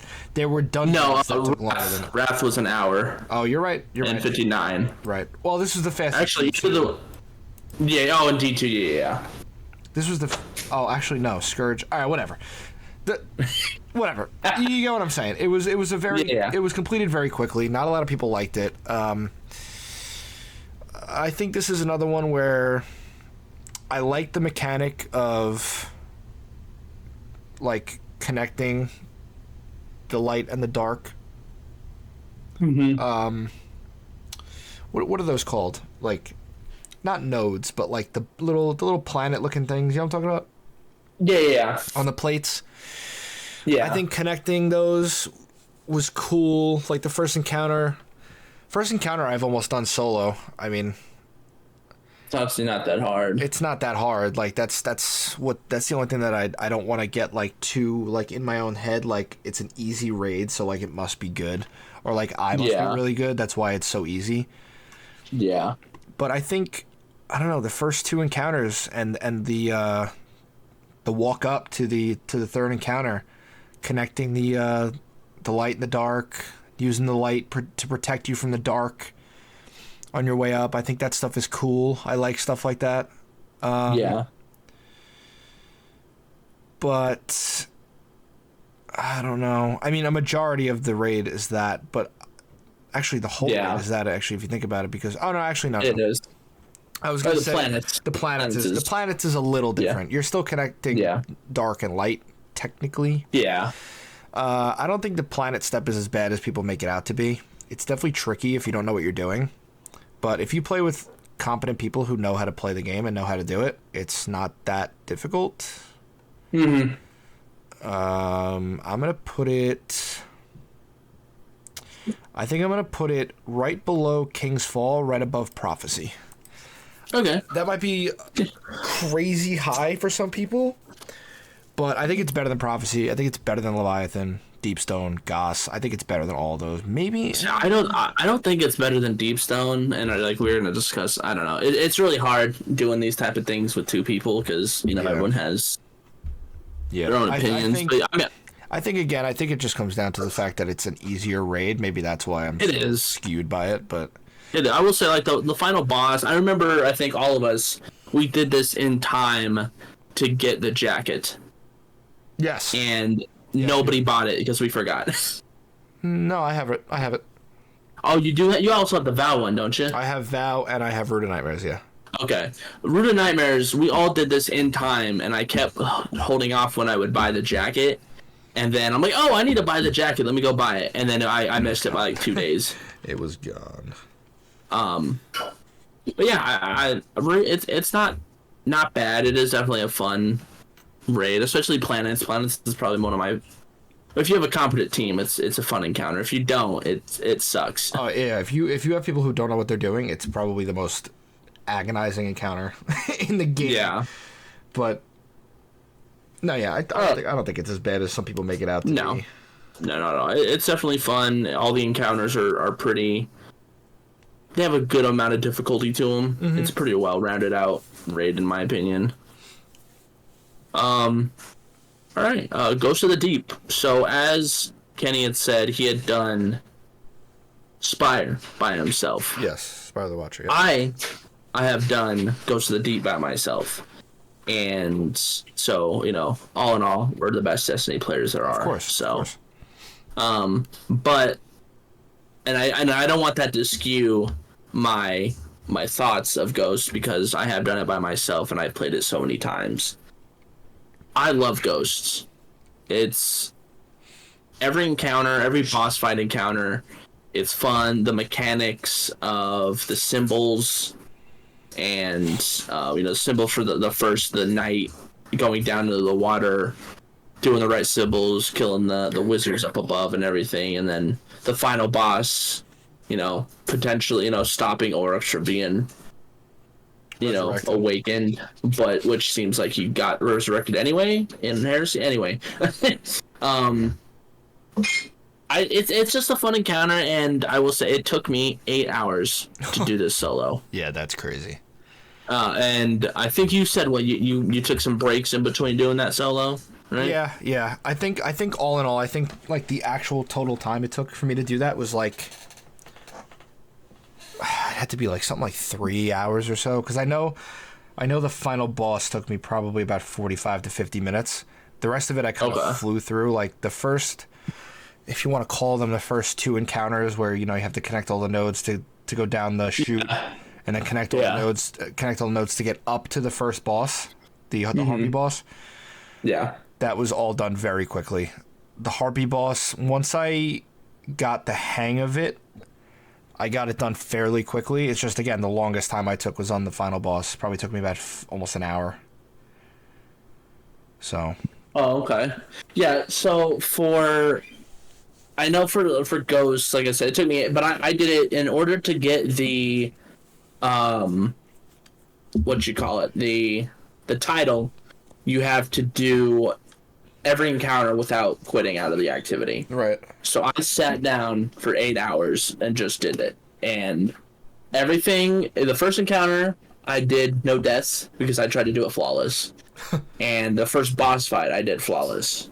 Nice. But once I got up to the wizard with Oryx and everything, I spent that's a majority of where my time came. I have. Will it ever be released? I don't know. I have the gameplay of my solo run on my computer, and I keep meaning to make it a video, but it's about 8 hours worth of footage I have to go through. Here's what I would do if I were you. Just cut out, obviously, all of the failed attempts. Yeah. And just like compile it and make it. Obviously, it's not like people will be able to tell like it's not seamless. Yeah. And don't make it seem like you actually did it flawlessly, but like cut out anything that isn't you completing it. It'll cut it down by a tremendous amount. A lot. But it is just that aspect of I'm going to have to sit down, not for 8 hours, of course, but I'm going to have to click through the video, find, the run that I failed, cut all those out. And it's just a whole... I want to get it out because it is something I want to show that I was able to complete. $50 and I'll get it for you. No. Damn.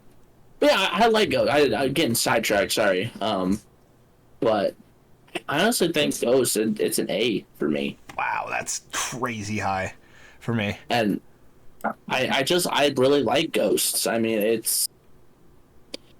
I'd be willing to move it down to B. I guess A would be a little too high. I understand, but I would say probably below Root. Actually, I would put it above Root and B. Below King's Fall? Yeah. Okay. Yeah, I can actually agree with that because I don't hate Ghost of the Deep. I don't. But just like I feel like everybody else's first time playing through it a couple times, it's just, I don't know. It's just like the bosses are just so frustrating. Like the final boss mechanic isn't bad. It's just the final boss itself is just insufferable. Yeah. The night boss where you have to keep jumping underwater to find the symbols, come back up to do damage. The way he chases you and the damage he does to you while he's chasing you is insufferable, in my opinion. Yeah. It can. And you did it for 8 hours straight, so yeah, you know that better than anybody. But I don't know. I find that. I do think it's fun though. I mean, looking at what's below it, I do agree with it. I do agree with the placement though. Yeah, it's actually it's really cool when you look at because for both of us we have open dungeon report and raid report for both of us to see like the sort of like gauge stuff. Yep. And for Ghost of the Deep, I have 13 clears, and it actually lets me know what clear was the solo clear. Yeah, it's got a little star next to it, right? Yeah, and so that's fun. It's so funny. My solo one took 8.5 hours, and then my very next clear 34 minutes. That's crazy. Yeah, it says my solo clear for Spire was almost 3 hours. It was 2 hours and 47 minutes. You were able to do that in 3 hours, which I guess Spire was a little bit. Well, at the same time, I was doing other attempts practicing solo. Mm-hmm. So that was like the actual attempt where like I actually started fresh from the beginning and just went. That is fair. I guess technically, if I was doing that, it would be way down. But yeah, like if you did it today, I guarantee you it would be way shorter. Same with me. Oh yeah, Spire. I'd probably do it way faster now. Yeah. So yeah, I think Ghost. I could see moving it down a little bit too, in B, but I think right now it's perfect. All right. And you're up with Warlords now. Warlords, I said if we needed both a raid and a dungeon in S. I think this is the dungeon. I think I'm gonna have to agree with you. It came out in a time that again, Destiny it seems a lot of stuff is coming out when Destiny's dying. Well, both S's came out when Destiny was starting to really decline. But listen here, we're starting to hit that decline again, so we are. So and granted, Sunder Doctrine, we haven't completed it, so we can't say for certain, but It looks like a fun dungeon. I will say that. But anyway, Warlords. I've almost completed the solo. I think both of us have, right? Yeah, I've gotten up to the final boss solo. I've also gotten up to the final boss solo. And this is probably one of the better dungeons that is made for solo players, which isn't normally the case. Oh, granted, Destiny has said, or Bungie has said, every dungeon is made to be done solo. Like, they make it to where it's not hard. Right. But Warlords can be done solo. Yeah. Warlords, I feel it's sort of meant to be done solo. That could just be me. But it's not difficult to do solo. No, I mean, once you figure out the best way to do damage to the bosses, to each individual boss, it's not that bad. Like, no. If you know exactly what to use and what, like, maybe weapon rotation to use for, the first boss, that first Scorn, whatever, I can't think of the name. Yeah. And then the ogre. Ogre, yeah. And the way to just swap through the damage phases. I mean, yeah. Again, it's really not too bad. Like we've both said, we've both gotten up to the final boss solo, so I mean, it's not impossible. Yeah. The only thing that I think we can both agree on, the worst part of this dungeon is the stupid traversal section under the mountain. Oh, is that where the flying rocks and everything? Yep. Absolutely hate that portion so much. Cannot stand it. I've lost multiple flawlesses because of that area. Yes, we have. Yeah. Yes. We have. And so, and this is also the most played dungeon. I don't know about you, but I have 17 clears of Warlords. I have 15, I think. Hold on. I have it open. Give me a second. 15, yeah. Okay. Yeah, so day one, I don't know if you have I have the day one badge for Warlords, and it took us an hour. Warlords, I didn't do right away, unfortunately. Okay. Warlords, I did day one, and it took us an hour. Oh, shit. And my fastest time is 33 minutes on Warlords. My fastest is... Oh, I think it's the same one. 33 minutes, 8 seconds? Yeah. Yeah. As you can tell, we play a lot of Destiny together. Yeah, I think we're the only two people left that play Destiny in our group.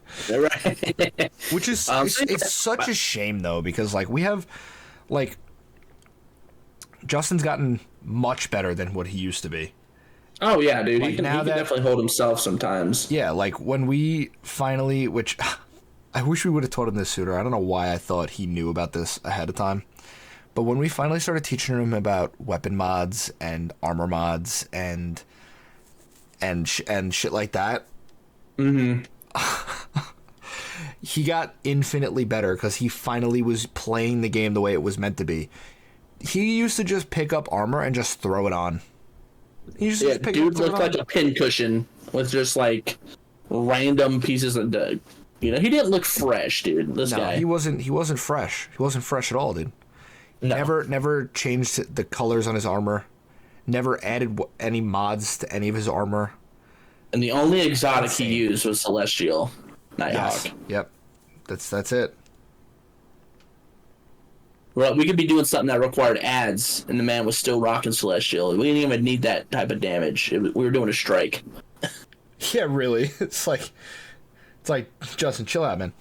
What are you using this for? Yeah. Why did you just golden gun that screen?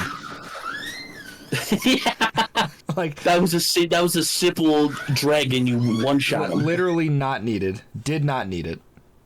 But yeah, Warlords. I definitely think it's fun. It's one of those things. If you're bored, you're like, man, what do I want to play in Destiny?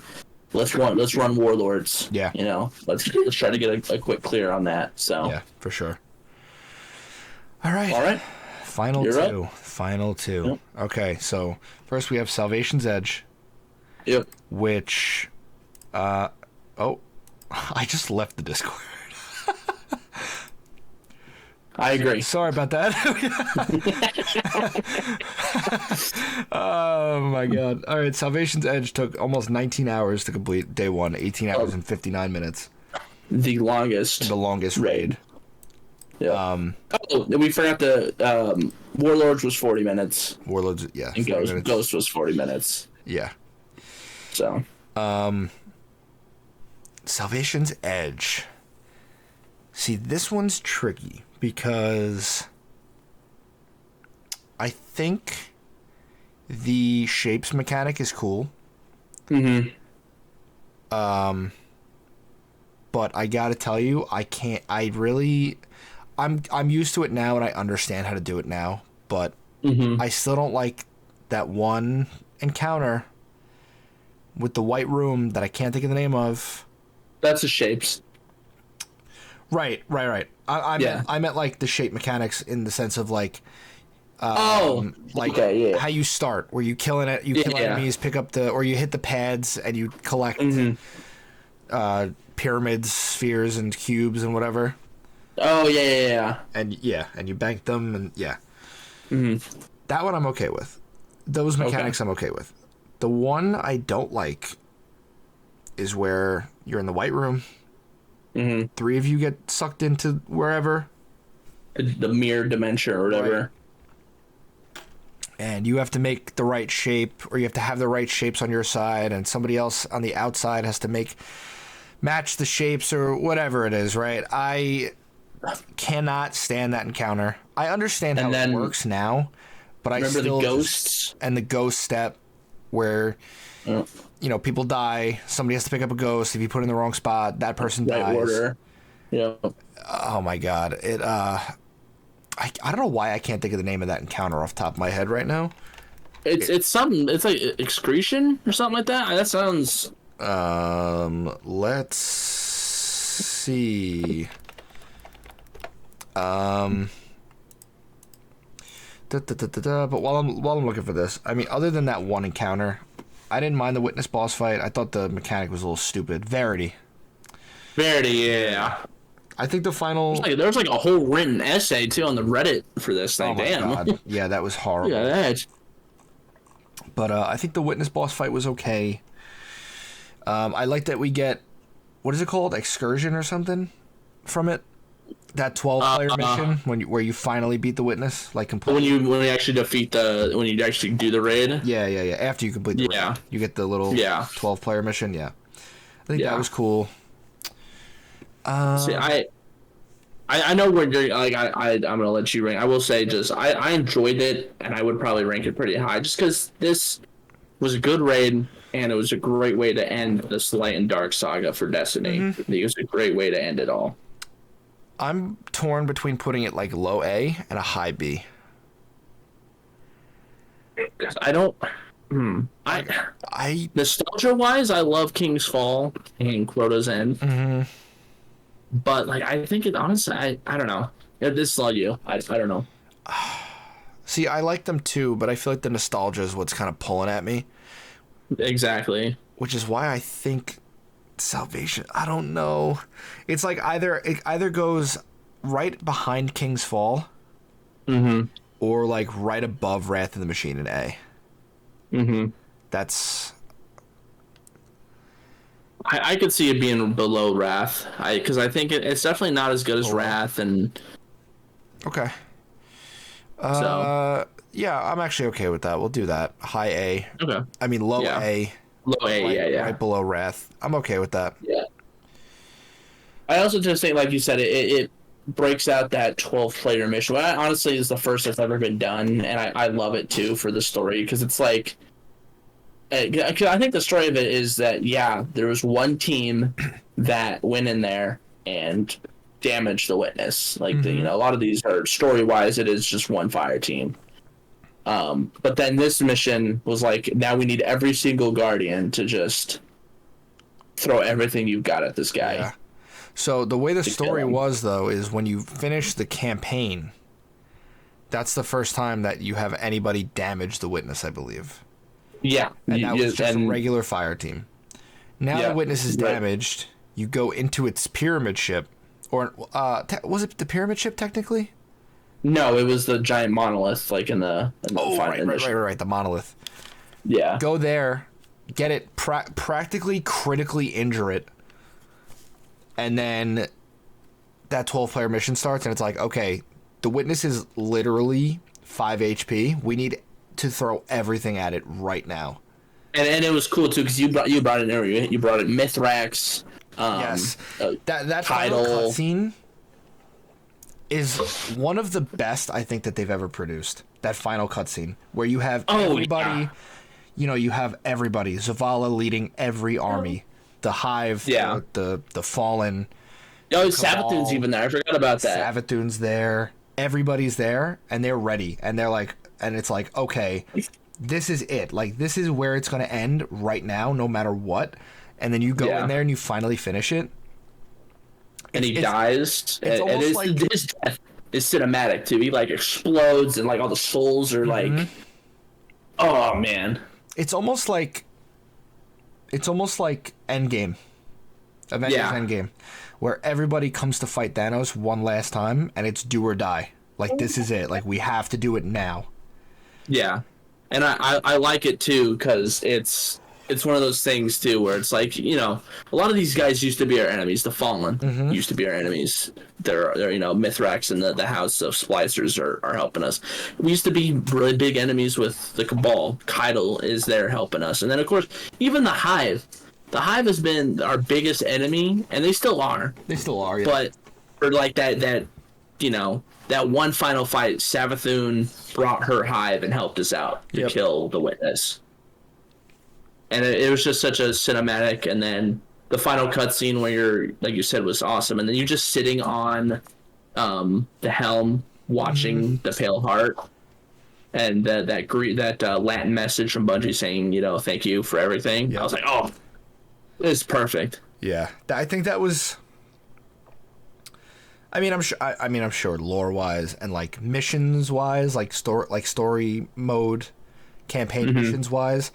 It might not have been perfect, but it was definitely a satisfying. Looking back on it now, it's definitely a satisfying way to end that saga, if that makes sense. Like, the Light and Dark saga. Yeah. And then we're on Vesper's Host. Call me crazy. Okay. I think this is another S.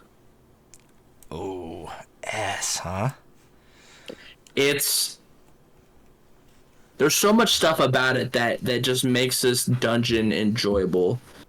All the encounters are actually really fun to deal with. Like, they were difficult at the time, but using stuff from Deep Stone. I think that's why I liked it so much, and I think that's probably why you may not like it as much, is because it's stuff from Deep Stone, and you didn't really like Deep Stone. Since I loved Deep Stone, getting a lot of this stuff back, sort of callbacks to Deep Stone, using the different augments over what are the augments called? Like the scanner and the scanner and all that. Using those again, as a mechanic, and the very first, I guess it is the boss, the brig. I know that's not the boss, but you have to damage like the security or whatever. Mm-hmm.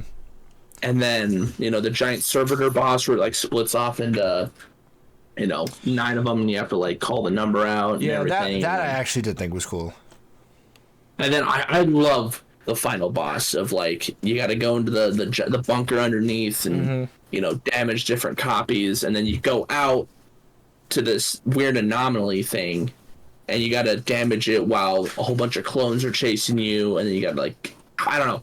I love Vesper's Host. I could play it so much.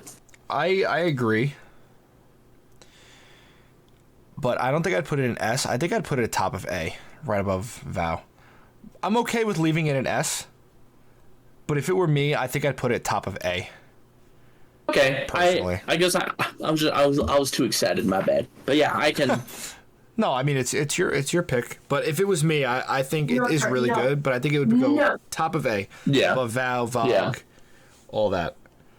Yeah. Okay. I mean, I'm all right with switching it to A, because I do really enjoy it, and I do know. I think actually that I could just be imagining things, but I swear a lot of people were like, "This is probably one of my favorite raid or dungeons." Yeah. A lot of people, from what I heard, liked Vesper's Host. Yeah, I think they definitely cooked like with the. I mean, I know you really like Ghosts of the Deep more than I do, but I think like. Warlords, Vesper's Host, and Sunder Doctrine. I mean, again, we haven't fully played through it enough. But I feel like, I mean, if we give it another week or two, beat it a couple times. Mm-hmm. At the very least, Warlords and Vespers, they cooked back to back. Oh, yeah, for sure. There's no... And technically, even though there are world first times, Vespers and Sunder Doctrine are the first 2 dungeons that I have actually had like an actual world's first race. Yeah. All right. And you have any closing thoughts? You want to move anything around? No, I mean, I think personally, I'd probably move Deep Stone, but I get why, because where would you put Deep Stone? I would probably put it low B. I'd put it above Garden. I'd probably even put it above. I'd probably put it behind Root, but then again, it might be overcrowding B a little too much. Well, Garden isn't C. That's what I'm saying. I'm saying put it above, like at the lower end of B, above Garden. I would say Garden's the only C thing. Okay, but like behind Leviathan, you think? Or yeah. Okay, I'll accept that. Other than that, I think. There's a pretty. You got anything you want to change? Because I'd be willing to move some stuff around. I don't know. I mean, I know I put Root of Nightmares where I did, but I don't know. It's like one of those ones where I go back and forth. Like, is it really better than? I think it's better than Prophecy, Leviathan, Deep Stone. Yeah. Then again, I'm sitting here. I could see moving Leviathan to C. Too. Yeah, above or below us? Probably below. Below, okay. Yeah, I can see doing that. I could just accept that. Start. Yeah, and then honestly, everything else is. I'm looking here. Fine, maybe. I don't know. I'm like torn. I don't know. Salvation's Edge is so tricky for me. Like, I don't know if it should be low A or like top of B. Yeah, I will say for somebody, I forgot to say this. This was the one time I got a raid jacket, so I did get the Salvation's raid jacket, and I do like it. But anyway, I don't know. I think it's I think I know where you're sort of torn because it is, a raid wise, maybe it's a low A, high B, but then like story implication wise and what it set up, for the end of the story, I think that has to be like S. But that's not what we're ranking here. We're actually ranking the raid itself. My whole thing is it on tier with Vesper, Vow, Vogue, Spire the Watcher, Grasp of Avarice, Shadowed Throne, or Wrath of the Machine? Like, is it on par with those? I think up into a point. I think we could potentially put it beneath Spire. That high, huh? I mean, that's just me. I could see us putting it like a little bit higher in A, not because it's definitely not as good as Vesper or Vow or Vogue. Vogue. Yeah. So. All right, so maybe low A isn't bad then. Yeah. Yeah, I guess you're right. I'm all right with leaving it in low A. Okay. So. All right, I guess I'm fine with that. Yeah. You got anything else you want to move around, or is that it? No, I mean I think that's everything. All right. I think the D and the Fs. That is one of the things is that as much love-hate that Destiny gets, a lot of these dungeons and raids, they do a pretty good job with them. Yeah, for the most part, yeah. I mean, I would still say C. Like that's still a good area to be in. But look at this. Granted, it's just our opinions, of course. Everyone has a different opinion, but only having 4 raid/dungeons in D and F, I think that's pretty good. And I think, for the most part, people would agree. Maybe they would flip-flop some stuff around, but especially when you compare it to our not Destiny. I'm sorry, Call of Duty Zombies map tier list. I mean, obviously, way more zombie maps. Yeah, but even that, it's like we had I don't know. I feel like a large majority was like BCD. Yeah. We didn't have much going on in A and S. Yeah. Which is crazy because, like you said, there was 162 zombie maps? Or something like that? Not 100. It was like 60 something, maybe like 65 or something. So yeah, which is still like the fact that we only had 4, 5 S tier maps or something. Yes, I think it was 3 S tier, something like that. So something like that. Still pretty good. Like, there's a lot of stuff going on within Bungie that we talked about in our first episode a couple weeks ago with Bungie and layoffs and everything. But for them, I mean, gameplay wise as a whole, there's a lot of stuff that needs to change. Very true. But dungeons and raids, for the most part, they're pretty good on it. So yeah, they have been cooking. Yeah. So yeah. All right. Well, if you got nothing else, I'm good with this list. Yeah, no, I got nothing. All right. Well, if you guys enjoyed this tier list, please let us know in the comments. Let us know if you would change anything around. Maybe next week we could talk about some Marvel Rivals stuff, like I hinted at before. An actual gaming news, another gaming news episode. Yeah. But yeah, I think we're good. Yeah. I think that's it. All right. Well, we'll see you next week. Justin should be back probably. Yep. We'll resurrect him over the weekend. During the week, I mean. Yep. Yeah. All right. So thank you guys for watching. Please leave a like, subscribe to me and Spider, and I mean, I guess you could subscribe to Justin too while he's before we resurrect him. That would be nice. Yeah. So we'll see you guys next week. There it goes. Later.